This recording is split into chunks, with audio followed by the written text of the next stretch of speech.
nunca sabes, ¿no?, si van a venir dos o de repente va a venir la prensa, te viene la CTA, se llena la sala, se agradece un montón. Bueno, hoy venimos a presentar la edición facsímil del trabajo y el capital de Evaristo Valle, que no solo es, ¿no?, un recordatorio, un acercamiento quizás más íntimo al propio Evaristo Valle, sino que nos ha servido también un poco pues para recordarle los inicios de la fundación, ¿no? De hecho, Gretel nos va a traer algún documento sonoro de aquellos tiempos de la inauguración, del 5 de marzo de 1983, que bueno, nos ha hecho mucha ilusión recordar esos tiempos y reflexionar, ¿no?, un poco todo el camino recorrido. Entonces, en la presentación hoy contamos con la presencia de Miguel Barrero, es director de la Fundación Municipal de Cultura, es escritor, numerosos premios y publicaciones que no los voy a sacar porque estaríamos aquí un cuarto de hora y no hace ninguna falta. Y nos hace mucha ilusión que esté aquí porque además sabemos que es un gran admirador de Evaristo Valle y en cuanto vio el trabajo y el capital, pues enseguida hizo unas líneas que publicó en Zenda, con quien colabora. Y bueno, y tenemos a Gretel Piquer, que ya la conocéis, doctora en Historia del Arte, especialista en Evaristo Valle, responsable de archivo y documentación del museo, y bueno, os va a hacer una introducción sobre en qué consiste un poco este trabajo. Nada, muchísimas gracias por venir, muchas gracias a vosotros por estar aquí y nada, que disfrutéis la velada.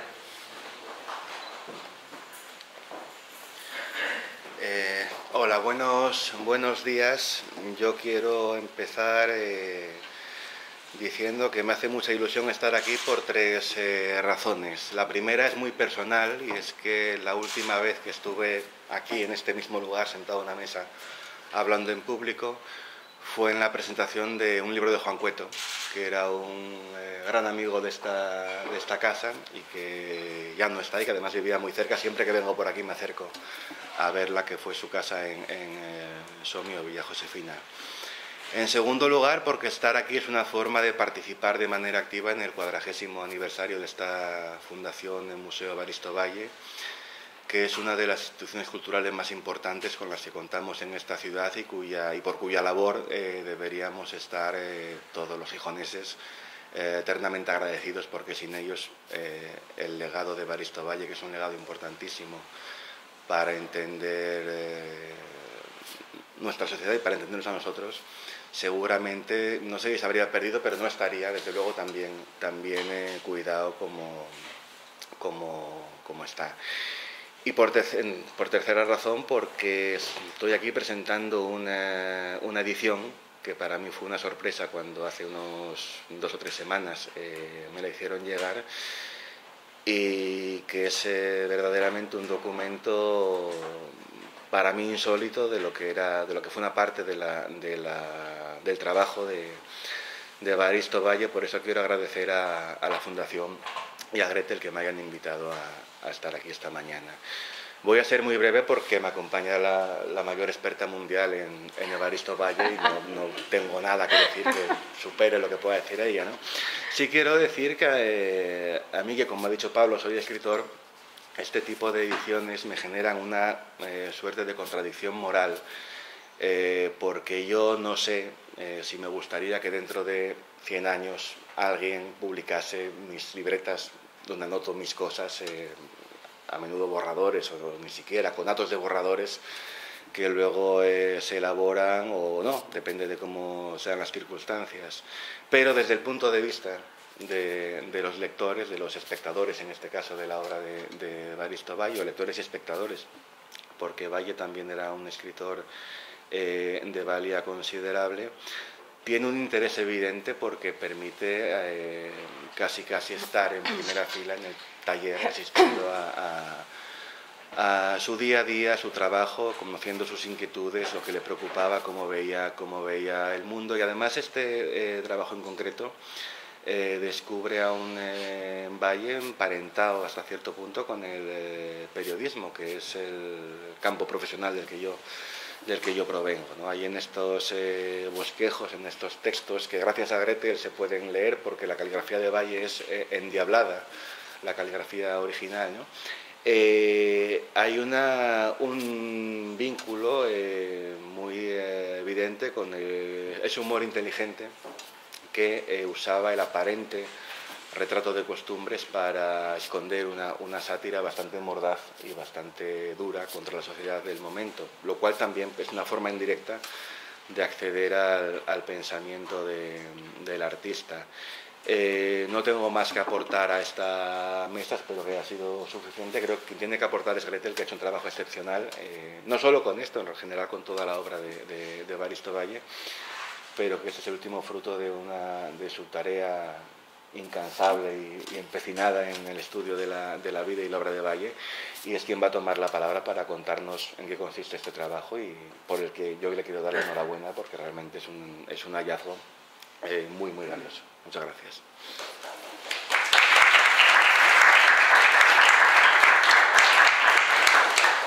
Bueno, pues muchísimas gracias a todos por estar aquí. Muchas gracias a Miguel también por su presentación y sus palabras. Me ha hecho especial ilusión eso de ser máxima experta mundial. Estoy deseando que salga un experto en Japón, que es desconocido para nosotros, y que soy un poco empecinada, también es cierto. En el buen sentido, ¿eh? En el buen sentido, hay que empecinarse en las cosas. Y bueno, yo hoy les quería hablar un poquito del trabajo y el capital.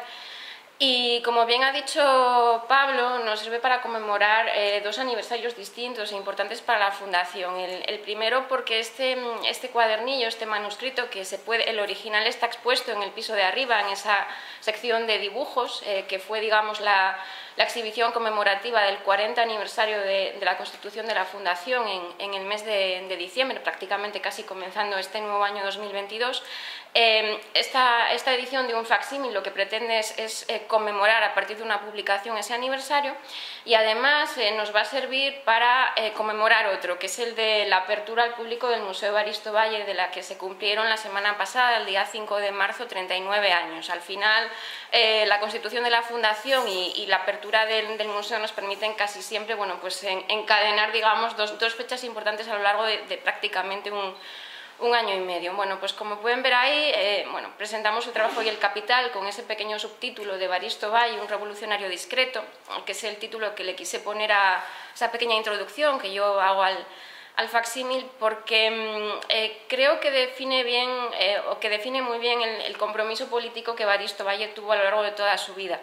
No era fácil, muy probablemente, pues cuando surgieron los estudios fundacionales sobre la figura de Valle en el año 63, de la mano del gran historiador y crítico de arte Enrique Lafuente Ferrari, dotar de un pensamiento político al artista, bueno, pues por las propias circunstancias que se vivían en nuestro país. Pero Valle siempre tiene un compromiso político que evoluciona, desde posiciones más, ni siquiera radicales, porque nunca lo fue, pero sí que en su formación en París, bueno, pues era habitual que en esos estudios de pintores bueno, pues estuviesen vigentes las ideas socialistas, que eran las del propio gobierno francés de 1900, las ideas anarquistas, muchos jóvenes huidos de sus patrias, y luego cómo el pensamiento de Valle va a evolucionar, se vinculará al Partido Reformista, pero nunca va a ser digamos, lo que hoy conoceríamos como un militante. Es siempre un intelectual que pone sus ideas al servicio de los demás y, como veremos en el trabajo y el capital, sobre todo de aquellos que más sufren.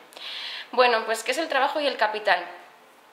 Como podrán ver en el facsímil o en el original, pues es un conjunto de 17 cuartillas en las que Valle trabajaría a lo largo de un tiempo, y que él bueno, pues pliega como un pequeño librito, y por el estado sobre todo de las esquinas del manuscrito, que parecen un poco manoseadas, muy posiblemente lo llevaban en un bolsillo, ¿no? Nos imaginamos a Valle sacando su libretita del bolsillo y anotando las ideas según le venían a la cabeza. Es un conjunto de pequeños textos que podríamos definir como chistes, como breves sentencias, como frases, como pequeños diálogos. Entre esos textos aparecen dibujos a tinta, una menor cantidad de dibujos a lápiz azul, y cada uno de esos pensamientos es independiente uno de otro, es decir, de todo el conjunto de manuscritos que conocemos de Evaristo Valle, que aquí en el archivo del museo se conservan hasta 25, es el más curioso porque no podemos decir que tiene un hilo argumental, no hay una historia en este manuscrito, pero sí hay una serie de ideas que se van a repetir a lo largo de él. De hecho, si se titula El trabajo y el capital, es porque el diálogo o la pequeña anotación, la anotación breve que abre este manuscrito es esta, que pueden ver en pantalla. El trabajo y el capital, los dos colosos duermen y sueñan que se encuentran en la luna. Capital, dice el capital, aquí respiro, en la tierra los avaros me encarcelan en los sótanos. Y el trabajo le responde, no te quejes, que al menos allá abajo a ti te custodia, mientras que de mí casi todos huyen. Este pequeño diálogo, de hecho, nos sirve muy bien para intentar fechar este manuscrito. Ya saben los fans de Evaristo Valle, Miguel incluido, que si por algo se caracterizaba nuestro artista es que no le gustaba fechar. Ni fechaba sus obras, ni fechaba sus cuadros, ni fechaba sus escritos. Con lo cual muchas veces tenemos que agarrarnos a distintas cuestiones, pues a la temática, a la factura de las obras o bien a las cosas que nos relatan sus escritos. Y de hecho, esta idea de, como dice el capital, un sótano que encierra el dinero, donde primero la encontramos es en esa obra de teatro, en uno de esos dos textos que sí de Valle que sí se llegaron a editar. La novela Obes Isabel en 1919 y El sótano, una obra de teatro en 1951, ya cuando el pintor había fallecido. Lo edita el Instituto de Estudios Asturianos, de hecho Valle le entrega el manuscrito de la obra a Paulino Vigón, quien por entonces era además el director del Instituto de Estudios Asturianos, el presidente de la Diputación Provincial. Y bueno, aquella edición generó muchísimos problemas, porque sabemos que Valle le entrega el manuscrito a Paulino Vigón al menos en 1947 y solo en 1951, una vez fallecido el artista, saldría a la luz. Ese manuscrito que Valle entrega a Vigón contiene 2 actos, pero no hay una palabra telón, al final simplemente nos indica fin del segundo acto y ya hace 2 años, aquí pues en este mismo lugar, sacamos a la luz un tercer acto de ese sótano, donde ese lugar, donde ha sucedido algo terrible porque unos revolucionarios en un sótano en Oviedo han encerrado a una serie de personas de esa clase social burguesa, pues ricos, pertenecientes al clero, burgueses. Allí posiblemente se ha cometido el asesinato de esas personas y después, ese es el final oficial del sótano, de esa obra editada de Evaristo Valle, un final abierto, no sabemos muy bien qué ha sucedido con estas gentes. Y en el tercer acto, ese tercer acto que se conserva en el museo, ese sótano está en obras para ser convertido en un cabaret, un final mucho más apropiado, yo creo que al talante y al carácter de Valle, ¿no? Convertir la tragedia al final en una carnavalada. Y de hecho, esta línea que ven aquí, como el dinero está encarcelado en los sótanos, es una constante a lo largo de ese tercer acto. Es decir, gracias al dinero, a un sol que brilla bajo tierra, se va a poder crear un mundo nuevo en ese sótano. Con lo cual, sabemos que Valle en el sótano trabaja desde, con posterioridad a la Revolución de 1934, puede seguir mejorando o trabajando en ese manuscrito hacia 1937, con lo cual el trabajo y el capital tendría que ser posterior, tendría que haber sido empezado en esa fecha o un poquito después.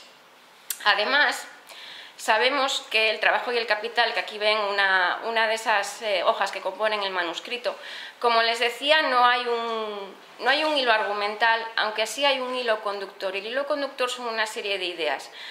Al igual que en la obra de teatro El sótano, mientras que los burgueses están encerrados en ese espacio y después, cuando ese lugar se convierte en un cabaret, las ideas que priman son la ambición, el egoísmo, el odio al prójimo, y incluso aunque hay personajes que son familia entre sí, sometidos a esa situación de encierro, ponen antes esa ambición, ese gusto por el dinero, que incluso los lazos de sangre.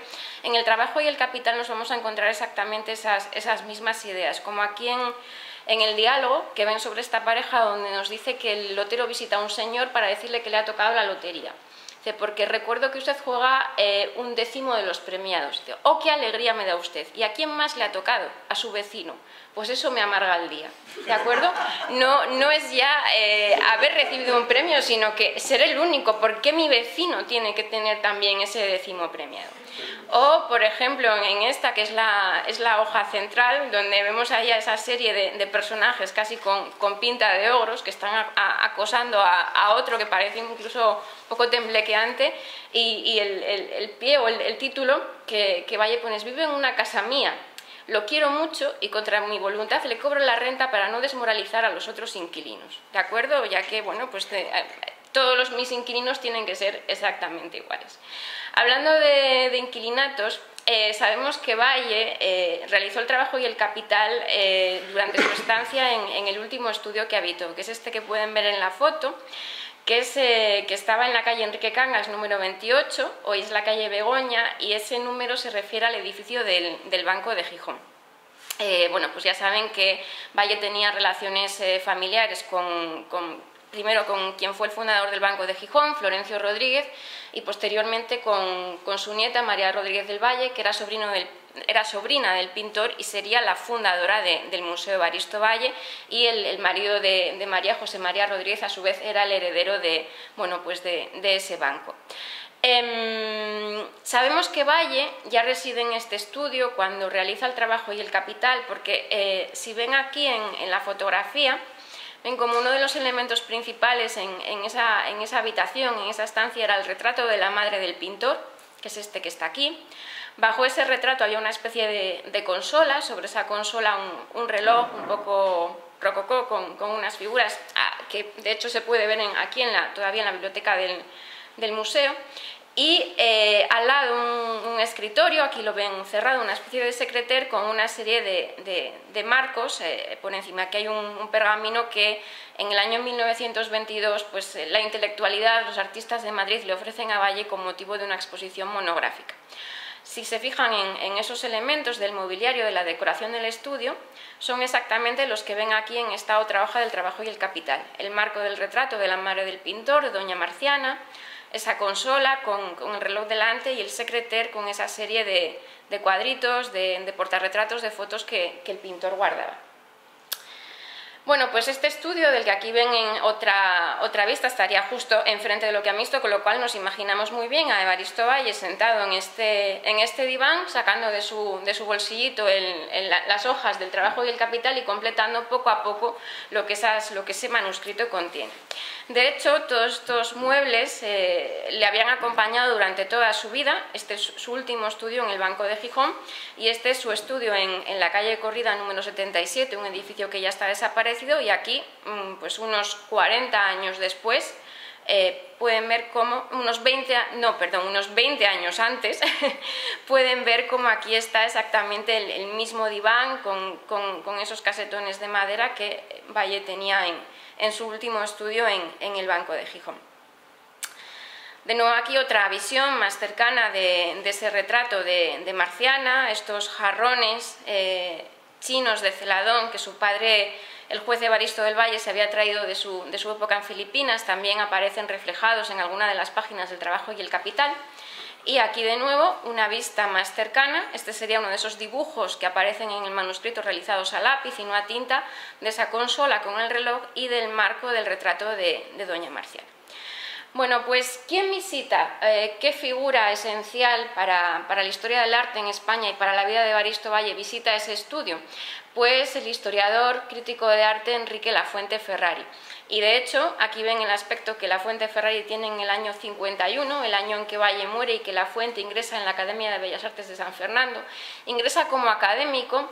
Él ya en el año 42 había ingresado en el cuerpo de lo que era la escuela, no la academia, sino la Escuela de Bellas Artes de San Fernando como catedrático de Historia del Arte.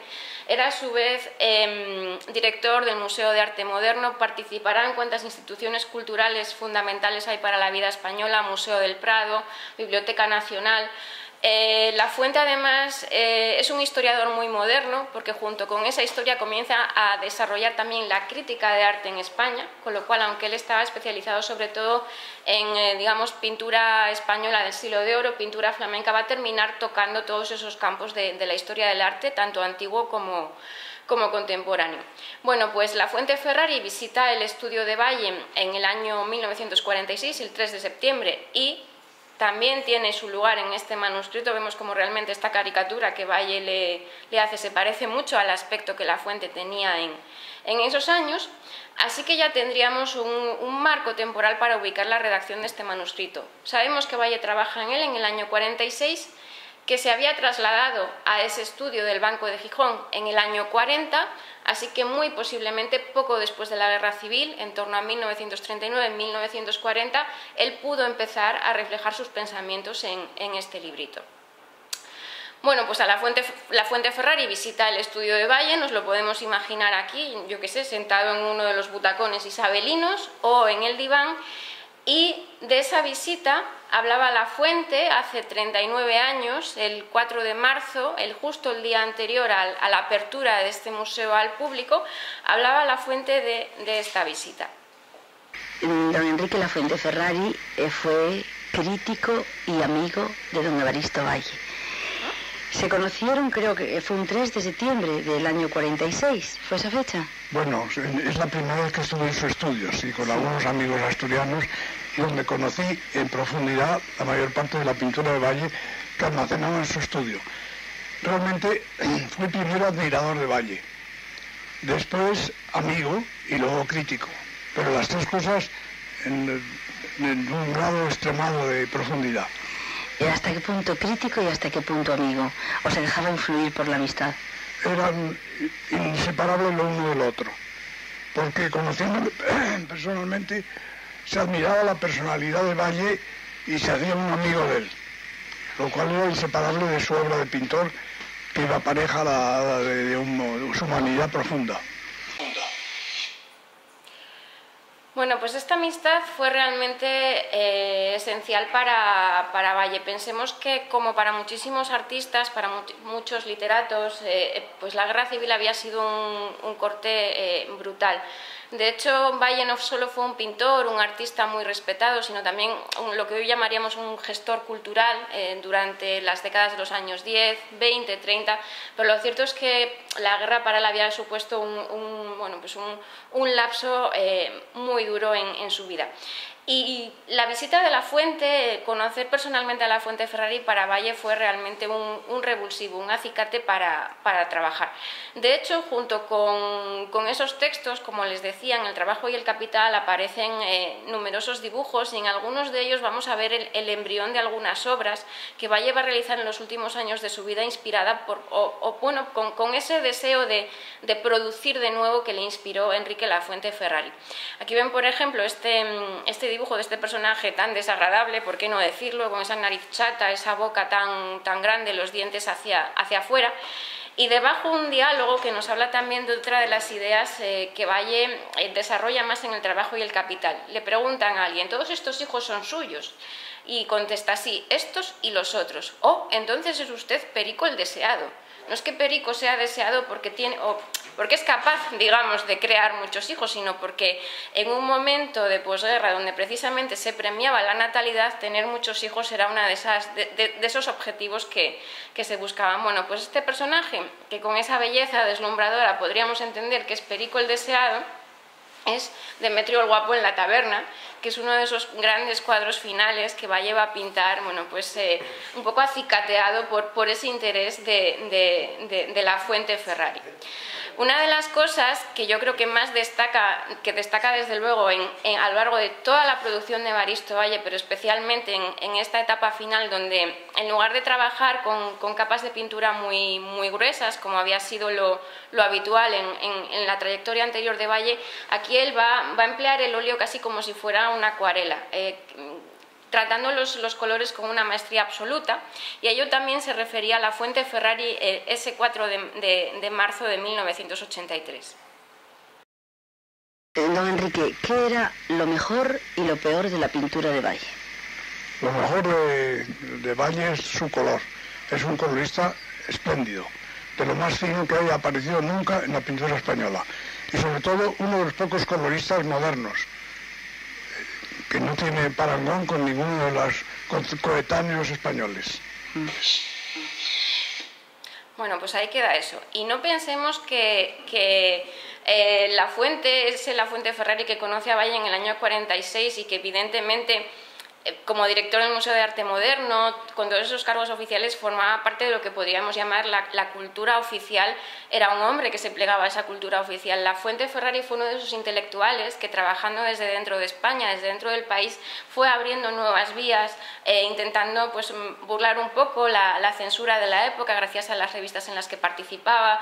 Si determinadas informaciones se pedía que no se les diese una longitud exagerada o no se les diese una primera página dentro de esas publicaciones en las que él colaboraba, pues Lafuente se las arreglaba para ir poquito a poco ampliando esos límites, y realmente yo creo que fue uno de los historiadores del arte que llevó a la disciplina a una dimensión moderna dentro de España. Bueno, pues esta imagen de Demetrio el Guapo, que realmente se ha puesto tibio a Oricios, siempre me gusta relacionarla con uno de esos pensamientos de Valle de los años finales de su vida. Él le escribe a un amigo mucho más joven, a Mario de la Viña, que estaba exiliado en París, y entre otras cosas le cuenta que cuando se asoma al balcón de casa y veo tanta gente colorada, gorda y alegre circular por la calle, y cuando me dicen que los cafés y los chigres y los merenderos de las cercanías de Gijón están siempre abarrotados de gente, quedo pasmado. La palabra pasmo o pasmado es muy habitual en todos los escritos de Valle, y a poco que medito no puedo por menos de decirme que medio mundo vive con holgura del otro medio que trabaja con penalidades, y así los unos y los otros vamos viviendo no sé hasta cuándo, ¿no? De nuevo vemos esa preocupación por la situación social de las gentes de la época y de él mismo.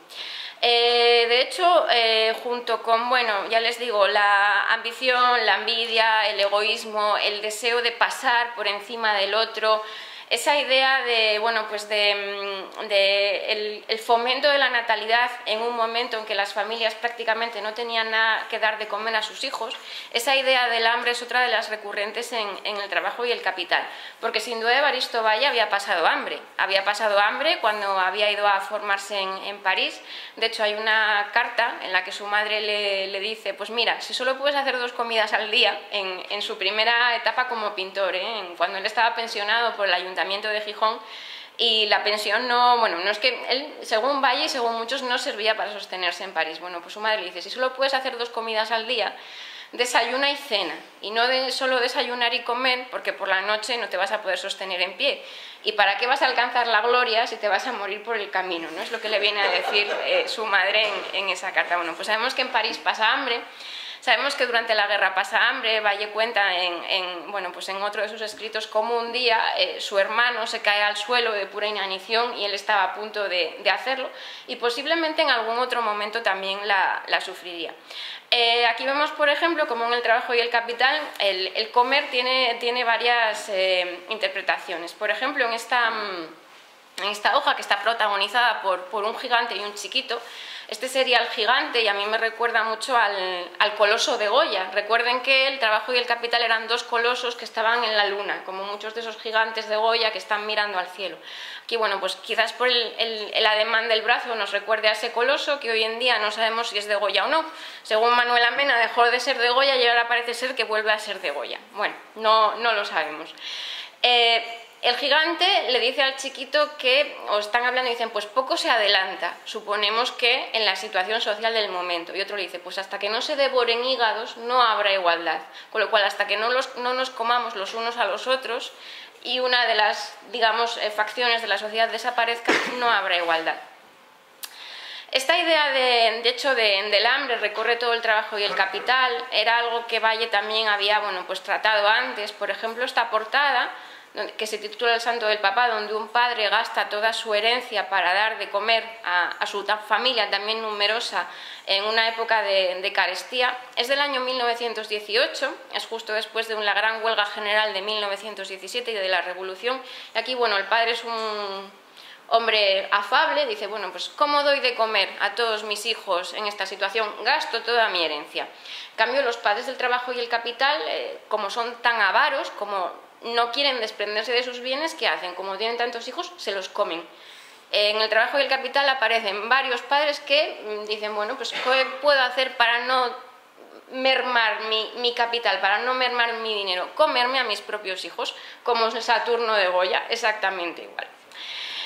Y también nos encontramos con otra serie de situaciones donde el hambre se vincula directamente a la pobreza, como en esta escena donde vemos a un pedigüeño con una dama y un perrito. Tanto el pedigüeño como la figura de la dama y del perrito son muy característicos también tanto de la obra pictórica como literaria de Valle. Y aquí el diálogo, que está en la página de al lado, es algo así como: una limosna, por amor de Dios. ¿Y por qué? Pues porque tengo tantos hijos. Y dice la señora: ¡oh, Jesús, qué vicio! Claro, o sea... Bueno, pues... toda esta idea de la pobreza, de los sufrimientos, que evidentemente pues, tenía algo de autobiográfica. El día que el museo se inaugura, el 5 de marzo de 1983, aquí están viendo a los intervinientes en ese acto, algunos de ellos es Masip, alcalde de Oviedo, Javier Solana, que en ese momento era ministro de Cultura, y Joaquín Rubio Camín, uno de los discípulos de Valle, y una de las personas que más habían frecuentado también ese estudio del Banco de Gijón. Y es Camín quien en su discurso pues, nos habla un poquito de todo esto. ¿Cómo es posible que Evaristo Valle pasase penuria? Un caso más. No lo califico. ¿Por qué vamos siempre con tantísimo retraso? ¿Es una condición humana inevitable? Por ejemplo, ¿por qué nos enseñan que el arte no es la reproducción de la naturaleza? Que el contemplador es el complemento del arte y del artista, que ha de ser en definitiva un creador también para cerrar así el ciclo. A pesar de todo no fue pesimista, observador finísimo y testigo de su tiempo, escribió y pintó con fuerza sutil los cielos y las gentes. Criticó y amó su entorno con extraordinaria lucidez y se rió mucho. Sus fracasos fueron contados y revividos por él como esperpentos de risa incontenible.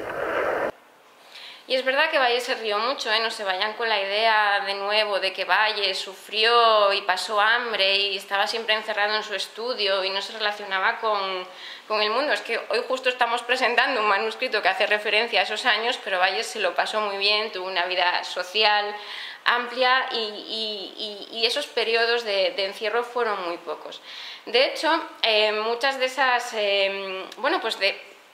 realmente sus propios esperpentos, las propias historias de su vida, a veces tristes, que le servían para crear, hacían que él se convirtiese en ocasiones en protagonista de sus propias historias. De hecho, bueno, esa idea quizás del creador, especialmente sensible, en este caso no es un pintor sino un poeta, va a ser el protagonista de la novela, esa novela que Valle editó en vida, Obesa Isabel. Y esa novela, en la que hay un poeta que se enamora de una moza del pueblo, tiene lugar en Pucheras. Pucheras es el nombre que Evaristo Valle da siempre a Noreña, que era vivía su hermana mayor en esa localidad y él la visitaba a menudo durante los veranos. Y Pucheras aparece también en el Trabajo y el Capital. Me gusta mucho esta viñeta porque ven aquí pone estatua del benefactor del pueblo. Aquí pone simplemente eso y arriba ya nos indica estatua del benefactor del pueblo de Pucheras. Es muy común que en ese cuadernito encuentren el mismo chiste o la misma frase en varias versiones, ¿no? Recuerden también que a Evaristo Valle le encantaba repintar y reescribir y mejorar todo lo que hacía. Me gusta porque es como un cómic, ¿no? Tenemos aquí la estatua y aquí está como la placa que indica de quién es la estatua y aquí está el personaje leyendo el texto. Y el texto lo que pone es: estatua del benefactor del pueblo. Donó una escuela, costeó el alcantarillado y legó a sus hijos la mitad del pueblo. Hombre, porque eso es lo que hace un buen cacique, ¿no? Realmente el pueblo es suyo y por eso le concede beneficios. Bueno, pues Pucheras, de hecho, en esa novela Obesa Isabel, que tiene lugar en Pucheras, parte de su trama, hay un poeta que se enamora de una moza del pueblo y ella prefiere casarse con el cacique. Abandonando al poeta, que por supuesto, llevado de un sentimiento romántico, se termina tirando a un pozo. Pero tampoco crean que el poeta es un personaje central, porque pronto nos olvidamos de él. Lo que más le interesa a Valle de nuevo es el esperpento y centrarse en la moza del pueblo, cómo evoluciona en esa nueva vida y en el cacique. Hay otra hoja del Trabajo y el Capital que nos lleva un poco a esta idea, que es esta donde la joven que llega como con una estola de piel, y la madre, ya ven que le está diciendo algo, y ella le contesta: madre, no me riña, que es de más parnel que está al caer. con lo cual vamos a ver qué es lo que estamos buscando. Y aquí tenemos, yo creo que la última materialización de esta idea de la mujer joven en la obra de Valle casada con un individuo muchísimo mayor. Este cuadro que, bueno, sabemos que el pintor lo titulaba en el Parque de San Francisco de Oviedo, pero durante muchos años fue conocido como El indiano y su mujer. Y el propio Evaristo Valle vio en él el argumento de Oves e Isabel, ¿no? del indiano o el cacique, que ha hecho su fortuna, que ya está viejo y enfermo, pero que se puede pagar el matrimonio con una mujer joven. Y cuando él ya no puede más, ella todavía está lozana esperando a ver qué le va a deparar el futuro, ¿no? Esta importancia esta importancia negativa que los caciques, es decir, que la política, los ricos, la burguesía habían tenido en la obra de Valle, curiosamente el día de la inauguración del museo se refiere a ella uno de los políticos presentes, que es Javier Solana, y dijo esto. Pero sí quisiera decirles a todos ustedes que nos gustaría desde el gobierno, que una cosa como lo que le ocurrió en vida a don Evaristo Valle no tenga que volver a pasar. Que en este país haya una clase dirigente y haya incluso una burguesía que sea capaz de entender la problemática del arte de manera mejor de que lo entendió en nuestra historia. No sé, pero yo usar la palabra burguesía en 1983 me parece como totalmente extemporáneo. Bueno, ese es ahí son los discursos que tuvieron lugar aquel día en la inauguración, también el de la que entonces era presidenta del patronato, primera presidenta, Ángeles García Tuñón. Y si hemos podido rescatar muy recientemente todas estas grabaciones fue porque la periodista, la locutora Maripaz Lucas fue la que las donó al museo con motivo de esa inauguración. Es la que se encargó de hacer las grabaciones y la voz femenina que se oye en esa entrevista de la que hemos extractado fragmentos a Enrique Lafuente Ferrari. Y de hecho vamos a escuchar un último fragmento de esa entrevista a Lafuente Ferrari, que me parece que es sin duda un buen... ¿Qué piensa usted que sentiría don Evaristo en un día como será el de mañana, en que su obra será ya admirada por todo el mundo que pase por este museo creado en su honor? Pues sí, yo sentiría una emoción profunda porque vería el reconocimiento público de su obra después de pasar varias generaciones de su muerte. Me acuerdo cuando en 1949 publiqué expuse en una conferencia mis opiniones sobre Valle y a la salida vi sus ojos con lágrimas. Era un hombre de sensibilidad profunda y honda que cuando se veía reconocida su obra experimentaba realmente un agradecimiento infinito. Ojos con lágrimas que quizá tenga mañana don Enrique Lafuente Ferrari. Pues quizá de todos los que le quisieron de verdad a Valle. ¿Será usted feliz mañana, don Enrique? Sin duda porque la justicia en este mundo es una cosa muy rara y la justicia póstuma todavía más. Bueno, pues yo creo que evidentemente Lafuente Ferrari, todos los que acompañaron ese día de la inauguración, Guillermo, Alina, que están como siempre ahí en una posición discretísima, pues ese día se emocionaron, ese día fueron felices, y si la justicia póstuma es importante en un día, lo es mucho más 40 años después que el museo continúa abierto, vamos, la fundación continúa y 39 años de los que el museo continúa abierto. De hecho, me gusta mucho esta imagen, la uso siempre, porque nos muestra incluso en esos últimos años de su vida donde se empezó a asentar el mito de ese artista siempre, bueno, pues siempre solitario, siempre encerrado en su estudio, con escaso contacto con la vida pública. Me gusta mucho esta imagen donde Valle está firmando como loco autógrafos a sus fans, y además es que es a los postes de una comida en homenaje a Moré, que lo mejor es que no se ve al pobre Moré por ninguna parte, y aquí está Piñole con una terrible cara de querer irse a su casa, ¿no? El que más disfruta es Valle ahí atendiendo a las masas. Bueno, pues realmente una de las, yo creo que lo que mejor define el trabajo y el capital, hay una línea donde de nuevo dos personajes de manera muy egoísta, yo creo que están, digamos, como acaparando algo, y uno de ellos dice: con esto y lo otro criaremos buen pelo, ¿no? Con esto y lo otro pasaremos bien estos años de la posguerra de carestía. Y el otro personaje le dice: eso no nos servirá de nada porque se nos comerá la polilla. Y dice: y en tiempos como estos solo se puede sobrevivir con corazas de caimán. Aquí vemos también otro pensamiento interesante que dice, que lo dice un millonario: los pobres son idiotas, aún no han inventado un pan que les sirva para todos los días. No hemos inventado ni un pan, ni hemos inventado una paz, teniendo en cuenta el momento que vivimos, ni hemos inventado muchas cosas. Pero frente a esa idea de cómo de vivir con corazas de caimán, yo creo que el trabajo y el capital nos habla de cómo con el arte y el humor se pueden superar tiempos difíciles. Así que bueno, yo creo que tenemos que seguir las ideas de Evaristo Valle y tirar de eso. Bueno, pues nos queda un año para celebrar los 40 años del museo, de la apertura del museo, que no la fundación, y pues vamos a ir un poco hacia ese objetivo. Así que muchísimas gracias y hasta aquí.